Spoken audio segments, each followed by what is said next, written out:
স্বাগত সন্ধ্যার মাঝখানে সংবাদে। আপনাদের সঙ্গে আছে আমি ফারহানা পারভিন। শুরুতে জানিয়ে দিচ্ছি গার্ডিয়ান লাইফ ইন্স্যুরেন্স সংবাদ শিরোনাম। দ্রুতই দেশে ফিরে নির্বাচনে অংশ নেবেন বিএনপির ভারপ্রাপ্ত চেয়ারম্যান তারেক রহমান। বিবিসি বাংলাকে দেয়া এক সাক্ষাৎকারে এ কথা জানান তিনি। এতে আওয়ামী লীগের বিচার, জামায়াত ইসলামীর সঙ্গে সম্পর্ক সহ নানা বিষয়ে কথা বলেন তিনি। বিকেলে এক অনুষ্ঠানে দেশকে নতুনভাবে করতে মতভেদ ভুলে সব দলকে এক জায়গায় আসার আহ্বান জানান তারেক। গতকাল থেকে হঠাৎ তিস্তায় পানি বাড়ায় প্লাবিত হয়ে পড়েছে উত্তরাঞ্চলের 4 জেলার নিম্নাঞ্চল। এতে মুহূর্তেই তলিয়ে যায় রূপা আমন, বিভিন্ন শাকসবজি এবং ডাল সহ জমির ফসল। পানিবন্দী হয়ে আছে 4 জেলার কয়েক লাখ মানুষ। রংপুর, নীলফামারী, লালমনিরহাটে কিছুটা কমলেও দুটি পয়েন্টে পানি এখনো বিপদসীমার উপর দিয়ে পড়ছে। কোনো প্রতিদ্বন্দ্বিতা ছাড়াই ক্রিকেট বোর্ডের পরিচালক নির্বাচিত হলেন বর্তমান সভাপতি আমিনুল ইসলাম বুলবুল। রাজধানীর এক হোটেলে দিনব্যাপী অনুষ্ঠিত এই ভোটে আগের সভাপতি ফারুক আহমদও নির্বাচিত হয়েছেন। দেবব্রত পালকে হারিয়ে পরিচালক হয়েছেন খালেদ মাসুদ পাইলট। নবনির্বাচিত পরিচালকরা আজই সভাপতি নির্বাচন করবেন।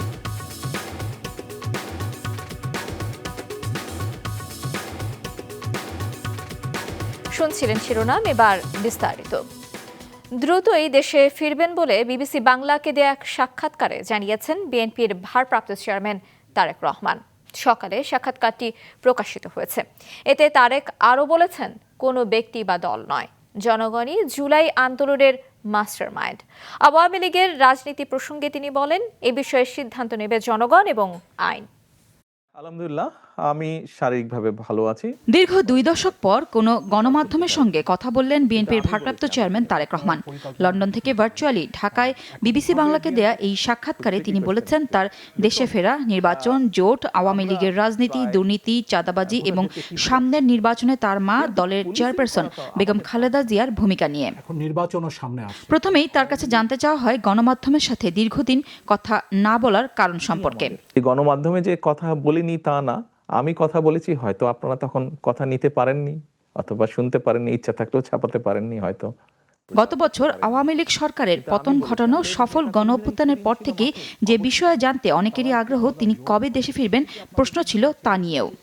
রাজনীতি যখন করি, আমি একজন রাজনৈতিক কর্মী হিসেবে স্বাভাবিক নির্বাচনের সাথে রাজনৈতিক দল, রাজনৈতিক কর্মীর একটি ওতপ্রোত সম্পর্ক। কাজেই যেখানে একটি প্রত্যাশিত, জনগণের প্রত্যাশিত নির্বাচন হবে, সেই নির্বাচনের সময় কেমন করে দূরে থাকব? আমি তো, আমার সর্বোচ্চ চেষ্টা থাকবে, ইচ্ছা থাকবে, আগ্রহ থাকবে সেই প্রত্যাশিত নির্বাচন জনগণ চাইছে, সেই প্রত্যাশিত নির্বাচন যখন অনুষ্ঠিত হবে জনগণের সাথে, জনগণের মাঝেই থাকবো ইনশাল্লাহ। জুলাই গণঅভ্যুত্থান প্রসঙ্গে তারেক রহমান বলেন, এই আন্দোলন ছিল জনগণের আন্দোলন। যারা গণতন্ত্রে বিশ্বাস করে তারা সবাই এই আন্দোলনের মাস্টার মাইন্ড। এই আন্দোলনের মাস্টার মাইন্ড বাংলাদেশের গণতান্ত্রিক জনগণ। নির্বাচন এককভাবে নাকি দলগতভাবে করবেন, এমন প্রশ্নের জবাবে তিনি বলেছেন, স্বৈরাচার বিরোধী আন্দোলনের অংশীদার সবাইকে সঙ্গে চায় বিএনপি। যে দলগুলোকে আমরা পেয়েছি আমাদের সাথে রাজপথের আন্দোলনে, আমরা চাই সকলকে সাথে নিয়ে রাষ্ট্র পুনর্গঠন করতে। জামাত ইসলামী সম্পর্কে বর্তমান মনোভাব ও সম্ভাব্য নির্বাচনী জোট প্রসঙ্গে জানতে চাওয়া হলে তিনি বলেন, জোট নিয়ে উদ্বেগ নেই। কেউ যদি রাজনীতি করে অবশ্যই করতে পারে। বিএনপি সবসময় বহুদলীয় রাজনীতিতে বিশ্বাস করে। নির্বাচনে বিএনপির মনোনয়নে এবার অগ্রাধিকার কি থাকবে, এমন প্রশ্নের জবাবে তিনি বলেন, জনসমর্থনেই বেশি গুরুত্ব পাবে।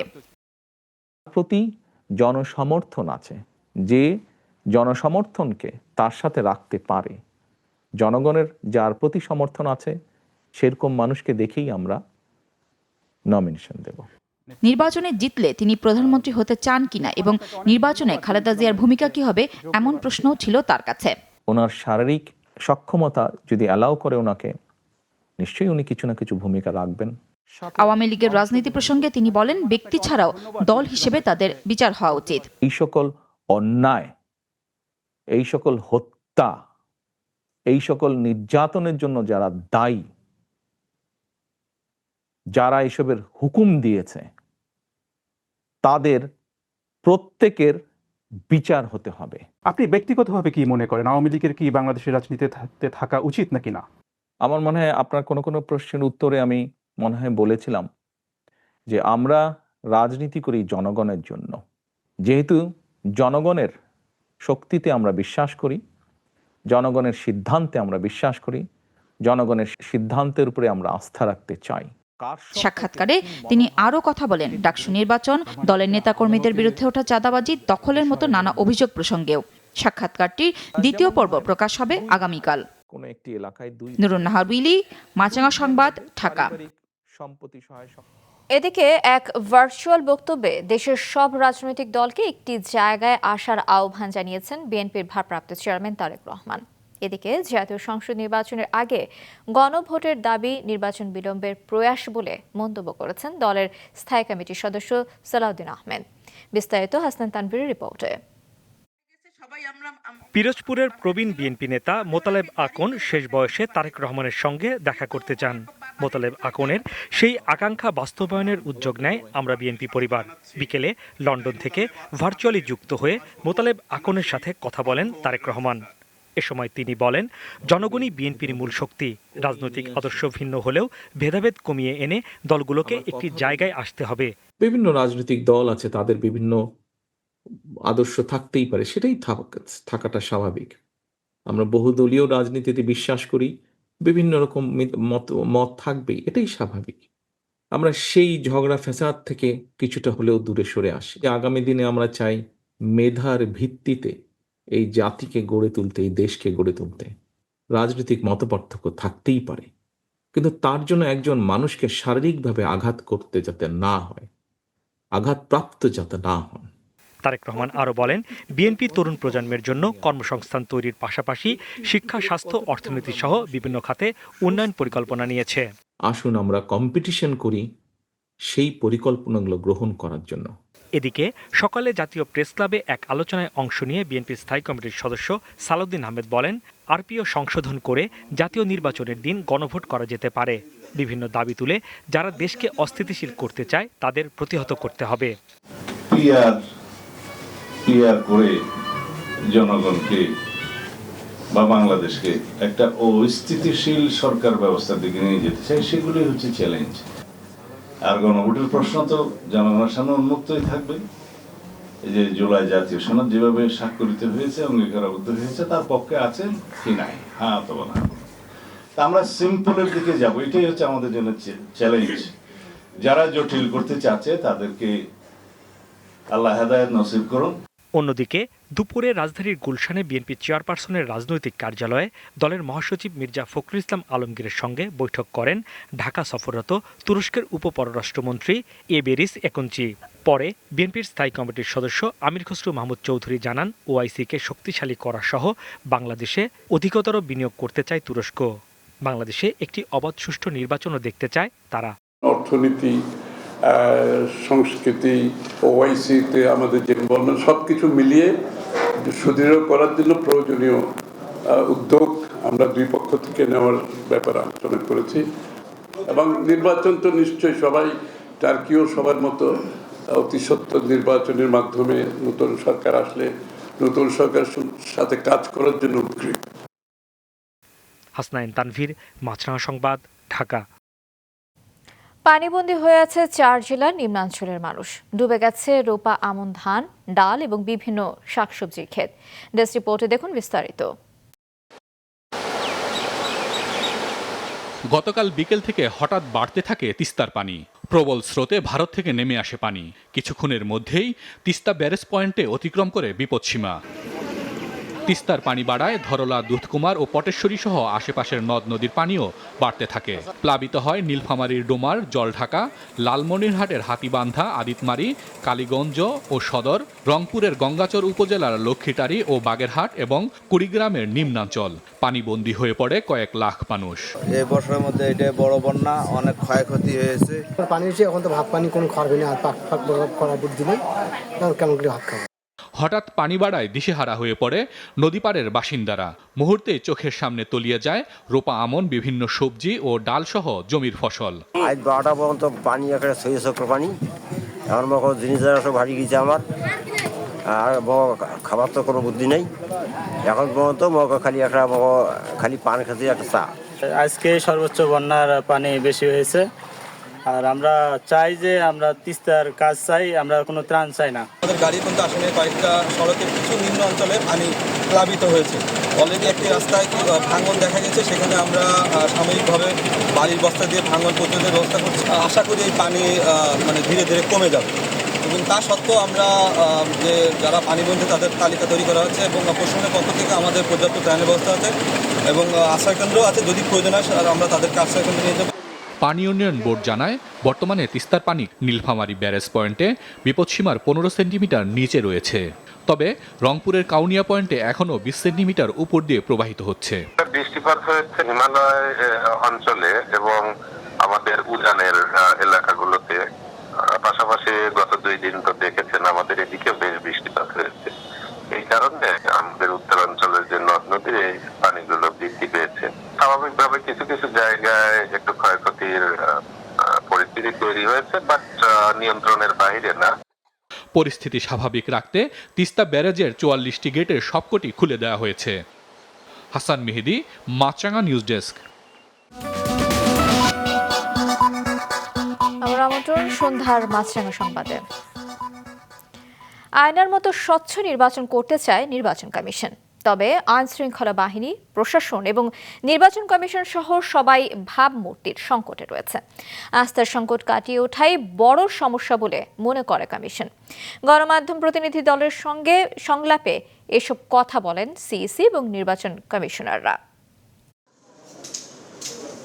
ভোট দিয়েও ভোটের লাইনে ঘন্টার পর ঘন্টা দাঁড়িয়ে থাকা, এসব অনিয়মের চিত্র গণমাধ্যমের কল্যাণেই জানতে পেরেছে দেশবাসী।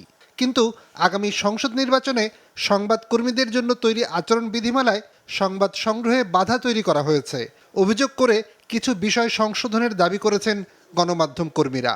অংশীজনদের সাথে মত বিনিময় করা ছাড়া নির্বাচনী গণমাধ্যমের যে নির্বাচনকালীন যে নীতিমালা, এটা যদি প্রণয়ন করা হয়ে যায় তাহলে আমাদেরকে এখন ডেকে তো কোনো লাভ নাই। সকালে আগারগাঁওয়ের নির্বাচন ভবনে ইলেকট্রনিক মিডিয়া এবং দুপুরে প্রিন্ট ও অনলাইন মিডিয়ার জ্যেষ্ঠ সাংবাদিকদের সাথে সুষ্ঠু নির্বাচন আয়োজনে কমিশনের প্রস্তুতি এবং করণীয় বিষয়ে আলোচনা হয়। তাদের সেই আন্তরিকতা আছে কিনা। আলোচনায় অংশ নিয়ে নির্বাচন কমিশনকে সবার জন্য লেভেল প্লেইং ফিল্ড তৈরির পরামর্শ দেন গণমাধ্যম কর্মীরা। তারা বলেন, কমিশনকে বেছে নিতে হবে তারা কেমন নির্বাচন আয়োজন করবেন। এরকম যে আমরা সুযোগ পেয়েছি একটা দেশটাকে নতুন করে গড়ার, এটা হয়তো 50 বছর 100 বছর আসবে না, হয়তো ভবিষ্যতে এর থেকেও ভয়ঙ্কর স্বৈরাচার আমাদের কাঁধে চেপে বসতে পারে। উল্টা পাল্টা কথাবার্তা বলে হুদা, নুরুল হুদা, শামসুল হুদা, হাইবুল্লাহ আলী, সমস্ত ফালতু যে নির্বাচন কমিশন গুলো ছিল, এই সমস্ত ফালতু রোগে আপনারা আক্রান্ত নন। আগামী নির্বাচনে আস্থার সংকট কাটিয়ে ওঠাই সবচেয়ে বড় চ্যালেঞ্জ জানান নির্বাচন কমিশনার আবুল ফজল মোহাম্মদ সানাউল্লাহ। নির্বাচন কমিশন বলি, পুলিশ বলি, প্রশাসন বলি, মিডিয়া বলি, এনিওয়ান, আমরা সবাই ভাবমূর্তির সংকটে আছি এবং very rightly pointed out by দু একজন যে এই আস্থার সংকটটা কাটিয়ে ওঠাটাই আমাদের সবচেয়ে বড় সমস্যা। প্রধান নির্বাচন কমিশনার বলেন, আয়নার মতো পরিষ্কার ও স্বচ্ছ একটি নির্বাচন করতে চান, সেজন্য গণমাধ্যমের সহযোগিতা চান তিনি।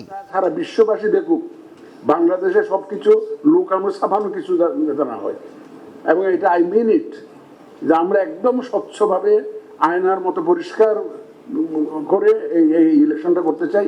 এই ক্ষেত্রে আপনাদের সহযোগিতা ছাড়া আমরা এটা পারবো না। সব কথা সিইসি বলেন, আইনি বাধ্যবাধকতার কারণে গণমাধ্যম কর্মী এবং পর্যবেক্ষকদের ভোট কেন্দ্রে প্রবেশে প্রিজাইডিং কর্মকর্তার অনুমতি নেবার কথা বলা হয়েছে, তবে সেটির দায়িত্ব পালনে বাধা হয়ে উঠবে না। নিয়াজ মোর্শেদ, মাছরাঙা সংবাদ, ঢাকা। বাংলাদেশে নির্বাচিত যে কোনো সরকারের সঙ্গে কাজ করতে প্রস্তুত ভারত, জানিয়েছেন দেশটির পররাষ্ট্র সচিব। নয়াদিল্লিতে কূটনৈতিক প্রতিবেদকদের সংগঠন ডিক্যাবের প্রতিনিধি দলের সঙ্গে মতবিনিময়ে তিনি কথা জানান। India remains in favor of and we look forward to the earliest possible elections in Bangladesh, free, fair, participatory and inclusive elections, and we remain ready to deal with any government that emerges from these elections with a popular mandate. আন্তর্জাতিক প্রসঙ্গ। এবছর চিকিৎসা বিজ্ঞানে Nobel পুরস্কার পেয়েছেন 3 জন। তারা হলেন যুক্তরাষ্ট্রের মেরি ইব্রাঙ্কো ও ফ্রেড রামস্টেল এবং জাপানের শিমন সাকাগুচি। পেরিফেরাল ইমিউন টলারেন্স সংক্রান্ত তাদের যুগান্তকারী আবিষ্কারের স্বীকৃতিস্বরূপ সোমবার এই পুরস্কার ঘোষণা করে সুইডেনের ক্যারোলিনস্কা ইনস্টিটিউট। নোবেল কমিটির বিবৃতিতে বলা হয়, এই 3 বিজ্ঞানীর আবিষ্কার শরীরের প্রতিরক্ষা ব্যবস্থার ভারসাম্য বোঝার নতুন পথ উন্মোচন করেছে। এতে ক্যান্সার এবং অটো ইমিউন রোগের চিকিৎসায় নতুন সম্ভাবনার দ্বার খুলেছে। চিকিৎসা বিজ্ঞানের নোবেল পুরস্কারপ্রাপ্তরা পাবেন 1,10,00,000 সুইডিশ ক্রোনার বা প্রায় 1,20,00,000 মার্কিন ডলার অর্থমূল্য এবং একটি স্বর্ণপদক। খেলার খবর। ক্রিকেট বোর্ডের অনেক নাটকের নির্বাচন শেষ হলো, যেখানে প্রতিদ্বন্দ্বিতা ছাড়াই পরিচালক হয়েছেন আমিনুল ইসলাম বুলবুল। আর সি ক্যাটাগরিতে দেবব্রত পালকে হারিয়ে পরিচালক হয়েছেন খালেদ মাসুদ পাইলট। অনেক জাবেরের রিপোর্ট। জেলা ও বিভাগের কাউন্সিলর বাছাই নিয়ে অভিযোগ, আদালতের রিট, নিষেধাজ্ঞা, তামিম ইকবালের মতো প্রার্থীদের মনোনয়ন প্রত্যাহার, 15 ক্লাবের কাউন্সিলরশিপ নিয়ে সিদ্ধান্তহীনতা, ক্লাবগুলো লিগ না খেলার হুমকি, বিভিন্ন পক্ষের সমঝোতার চেষ্টা, সবকিছু পেছনে ফেলে অবশেষে হয়ে গেল বহু নাটকের বাংলাদেশ ক্রিকেট বোর্ড নির্বাচন। 156টা ভোটের মধ্যে 115টা ভোট কাস্ট হয়েছে। ক্যাটাগরি 1-এ আমরা 30টা ভোটের মধ্যে অর্থাৎ 30টা কাস্ট হয়েছে, সেখানে 11টি সরাসরি এবং 19টি হচ্ছে ই ভোটের মাধ্যমে। ক্যাটাগরি 2-এ 42টি ভোট কাস্ট হয়েছে, এখানে সরাসরি কাস্ট হয়েছে 60টি এবং ই ভোটের মাধ্যমে হয়েছে 35টি। ক্যাটাগরি 3-এ 45টির মধ্যে 43টি ভোট কাস্ট হয়েছে, সরাসরি হয়েছে 39টি, সবচেয়ে বেশি এখানে। প্রতিপক্ষ প্রার্থী নাম প্রত্যাহার করে নেয় অনেকটাই প্রতিদ্বন্দ্বিতাহীনভাবে ঢাকা বিভাগ থেকে পরিচালক হয়েছেন আমিনুল ইসলাম বুলবুল, নাজমুল আবেদিন ফাহিম। এছাড়া প্রতিপক্ষ না থাকায় আগেই 1 নম্বর ক্যাটাগরি থেকে পরিচালক হওয়া নিশ্চিত ছিল চট্টগ্রামের ইহসান ইকবাল চৌধুরী ও আসিফ আকবর, খুলনার খান আব্দুর রাজ্জাক ও জুলফিকার আলী খান, সিলেটের রাহাত শামস ও বরিশাল বিভাগের শাকওয়াত হোসেনের। এদিন নির্বাচনের মাধ্যমে বিভাগ ক্যাটাগরি রাজশাহীর মোখলেসুর রহমান হারিয়েছেন শামস মতিন এবং রংপুরের হাসানুজ্জামান জিতেছেন রেহাতুল ইসলাম খোকা ও নূর শাহাদাতের বিপক্ষে। সবচেয়ে আকর্ষণীয় ছিল ক্লাব ক্যাটাগরির নির্বাচন, কারণ এই ক্লাবের কাউন্সিলর হওয়া নিয়ে নির্বাচনের আগে হয়েছে প্রচুর নাটক, যেখানে এবার পরিচালক ইশতিয়াক সাদেক, আদনান রহমান দীপন, ফায়েজুর রহমান, আবুল বাশার, আমজাদ হোসেন, সানিয়ান তানিম, মোকসেদুল কামাল, নাজমুল ইসলাম, ইফতেখার রহমান মিঠু, সাবেক সভাপতি ফারুক আহমেদ, মঞ্জুর আলম ও মেহরাব আলম চৌধুরী। সি ক্যাটাগরিতে খালেদ মাসুদ পাইলটের বিপক্ষে লড়েছিলেন দেবব্রত পাল। 35-7 ভোটে দেবব্রতকে হারিয়ে পরিচালক হয়েছে জাতীয় দলের সাবেক অধিনায়ক পাইলট। এছাড়া জাতীয় ক্রীড়া পরিষদ কোটায় যুব ও ক্রীড়া মন্ত্রণালয় বিসিবি পরিচালক হিসেবে মনোনয়ন দিয়েছে নিষিদ্ধ দল আওয়ামী লীগের কর্মী ইসফাক আহমেদ ও ব্যবসায়ী ইয়াসির মোহাম্মদ ফয়সালকে। অনিক জাবের, মাছরাঙ্গা সংবাদ, ঢাকা। সন্ধ্যা সংবাদ শেষ করছি। যাবার আগে গার্ডিয়ান লাইফ ইন্স্যুরেন্স সংবাদ শিরোনামগুলো আরও একবার। দ্রুতই দেশে ফিরে নির্বাচনে অংশ নেবেন তারেক রহমান। বিবিসি বাংলাকে দেওয়া সাক্ষাৎকার। দেশকে নতুনভাবে গড়তে সব দলকে এক জায়গায় আসার আহ্বান। হঠাৎ তিস্তায় পানি বাড়ায় প্লাবিত উত্তরাঞ্চলের 4 জেলার নিম্নাঞ্চল। তলিয়ে রোপা আমন, শাকসবজি, ডাল সহ জমির ফসল, পানিবন্দী কয়েক লাখ মানুষ। আমিনুল ইসলাম বুলবুল এবং ফারুক আহমদ দুজনই বিসিবির পরিচালক নির্বাচিত। দেবব্রত পালকে হারিয়ে পরিচালক হয়েছেন খালেদ মাসুদ পাইলট। এ ছিল সন্ধ্যার সংবাদে। ফেসবুকে আপডেট পেতে ভিজিট করুন মাছরাঙ্গা টেলিভিশনের পেজে। ইউটিউব চ্যানেলেও দেখতে পারেন আমাদের সংবাদ প্রতিবেদন এবং অনুষ্ঠান। দর্শক, রাস্তায় ধুলো এবং ধোঁয়া ফুসফুসের ক্ষতির কারণ হতে পারে, তাই জীবাণু এবং ফুসফুসের সংক্রমণ থেকে সুরক্ষিত থাকতে ব্যবহার করুন ফেস মাস্ক। এতক্ষণ সঙ্গে থাকার জন্য ধন্যবাদ জানিয়ে আমি ফারহানা পারভিন শেষ করছি সন্ধ্যার মাছরাঙ্গা সংবাদ। এই দিন এইভাবে।